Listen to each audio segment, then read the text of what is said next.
வணக்கம். பெரியவர்கள் வணக்கம். கொஞ்சம் நர்வஸாக தான் இருக்குது. என்னுடைய முதல் மேடை, அதனால் ஏதாவது தவறாக பேசினா மன்னிச்சிருங்க.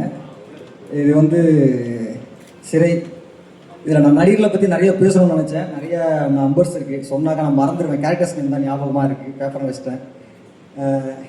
இது வந்து சிறை வந்து உண்மை மனிதர்களை பற்றின கதை. தமிழ் என்கிட்ட முதல்ல சொல்லும்போது இப்படியான ஒரு பேக்ரவுண்ட்குள்ளே இது ஒன்று இருக்குதுன்னு சொன்னார்.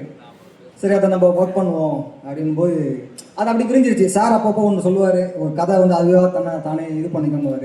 அது இந்த கதையில் நடந்தது. எனக்கு டெக்னீஷியன்ஸ் முதற்கொண்டு எல்லாமே நடந்தது.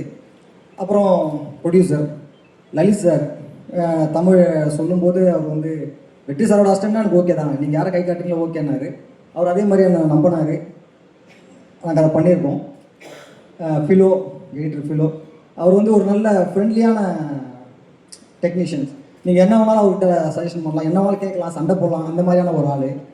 அதுக்கப்புறம் ஜஸ்டின்ட்டு எனக்கு அது ரொம்ப பிடிச்சிருந்துச்சி. நம்ம ஃபஸ்ட் படம் டைரக்டர், நம்ம ஏதாவது ஒன்று சொன்னால் எப்படி எடுத்துப்பாங்கன்னு நமக்கு தெரியாது. பட் ஆனால் ஜஸ்டின் அதை பற்றி எதுவும் கவலைப்படல. நீங்கள் என்ன வேணால் சொல்லுங்கள், என்ன வேணால் இது பண்ணுங்கள், நான் அதை பார்த்துக்கிறேன் அப்படின்ட்டு எனக்கு அது ஒரு பெரிய சப்போர்ட் பண்ணார் ஜஸ்டின். ரொம்ப தேங்க்ஸ் ஜஸ்டின். அப்புறம் ஆர்ட் டைரக்டர் ராகவன் வந்து என்னோடய காலேஜ் ஜூனியரு. ரஞ்சித் எனக்கு தெரியும், ஜூனியரு. அதனால் எனக்கு பிரச்சனையே இல்லை. நான் என்ன நினைக்கிறேனோ ராகவன் அது பாட்டு பண்ணிகிட்டே இருப்பார். காசு வருது இல்லை அதை பற்றி நான் கவலைப்பட மாட்டார். ராகவன் வந்து அவர் பாட்டு ஒரு வேலையை செஞ்சுக்கிட்டே இருப்பார். அது ரொம்ப ரொம்ப நல்ல விஷயமா இருந்துச்சு எனக்கு. அப்புறம் சூரி, எனக்கு இந்த நடிகர்களுக்கு வந்து எப்படி ஹேண்டில் பண்ணுறதுன்றது, நடிகர்களோட பழகிறதுன்றது வந்து எனக்கு ரொம்ப பெருசாக பழக்கம் இல்லை.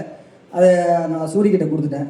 வந்து இந்த பசங்களை எப்படி செட் பண்ணணும், என்னவா இது பண்ணணும், அதே மாதிரி எந்தெந்த நடிகர்கள்லாம் தேவைப்படுதோ அது எல்லாமே வந்து சூரிய அதை பார்த்துக்கிட்டாரு.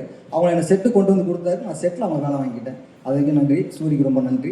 காஸ்டியூம் டிசைனர் வர்ஷினி, அவங்க இந்த படம் பார்க்கும்போது இந்த இதில் இந்த பீரியடில் இருக்குது அப்படின்னாக்கா அது காஸ்டியூம் டிசைனர் வர்ஷினிக்கு ரொம்ப இது. ஸோ இந்த மாதிரி ஒரு டெக்னீஷியன்ஸும் அவங்க வேலையை அவங்க சிறப்பாக பார்த்துருக்காங்க நான் நம்புகிறேன்.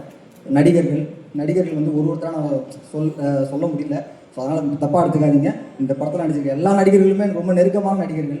ஏன்னா என்னென்னா நம்ம டார்ச்சர் பண்ணுவோம். ஏன்னா நமக்கு வந்து டார்ச்சர் மீன்ஸ் என்னென்னா ஒரு குறிப்பிட்ட டைம் தான் இருக்குது. ஒரு குறிப்பிட்ட டைமில் அந்த படத்தை நம்ம முடிக்கணும். ஸோ அதுக்கு வந்து எனக்கு என்ன பண்ணணும் அப்படின்னா அவங்க அவ்வளோ எனக்கு ஒத்துழைச்சாங்க. ஸோ அந்த நடிகர்களுக்கு ரொம்ப ரொம்ப நன்றி. விக்ரம் பிரபு சார் வந்து எனக்கு ரொம்ப அவர் கிடைச்சது வந்து எனக்கு ரொம்ப ஒரு சந்தோஷமான விஷயம். என்னென்னா முதல் படம் director. So Vikram Prabhu sir வந்து எனக்கு முன்ன சொன்ன மாதிரி தான், எனக்கு நடிகர்களோட நான் கொஞ்சம் பழகிறது கொஞ்சம் கஷ்டமாக இருக்கும். அவர் என்னை கம்ஃபர்ட் பண்ணார். ஸோ அந்த வகையில் அவர் பயங்கரமாக இது பண்ணார். அப்புறம் இந்த கேரக்டர், இந்த கதிரவன்ற இந்த கேரக்டரை வந்து அவர் வந்து சார் ஒன்றுமே இல்லை, உங்களுடைய வயசுக்கு ஏற்ற மாதிரி நடந்துருங்க போதும். அது வந்து ரொம்ப அழகாக இருந்துச்சு எனக்கு. ஏன்னா ஒரு மெச்சூர்டாக இருக்கணும்.